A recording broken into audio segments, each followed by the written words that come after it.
أعوذ بالله من الشيطان الرجيم. بسم الله الرحمن الرحيم. يا أيها المزمل قم الليل إلا قليلا نصفه أو انقص منه قليلا أو زد عليه ورتل القرآن ترتيلا إنا سنلقي عليك قولا ثقيلا إن ناشئة الليل هي أشد وطئا وأقوم قيلا إن لك في النهار سبحا طويلا واذكر اسم ربك وتبتل إليه تبتيلا رب المشرق والمغرب لا إله إلا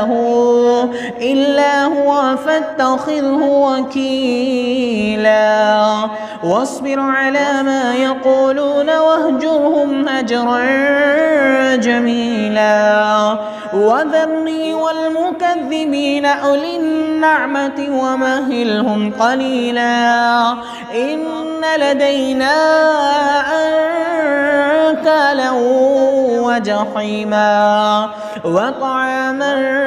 ذا غصة وعذابا أليما يوم ترجف الأرض والجبال وكانت الجبال كثيبا مهيلا إنا أرسلنا إليكم رسولا شاهدا عليكم كما أرسلنا إلى فرعون رسولا فعصى فرعون الرسول فأخذناه أخذا وبيلا فكيف تتقون إن كفرتم يوما يجعل الولدان شيبا السماء منفطر به كان وعده مفعولا إن هذه تذكرة فمن شاء اتخذ إلى ربه سبيلا إن ربك يعلم أنك تقوم أدنى من ثلثي الليل ونصفه وثلثه وطائفة من الذين معك والله يقدر الليل والنهار علم أن لن تحصوه فتاب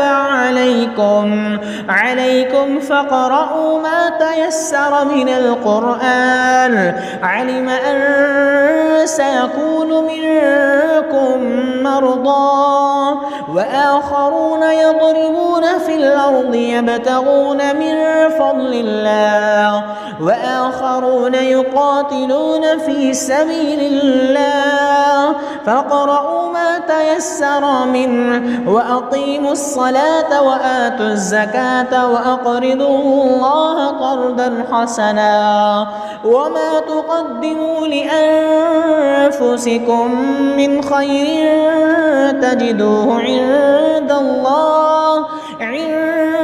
الله هو خيرا وأعظم أجرا واستغفروا الله إن الله غفور رحيم.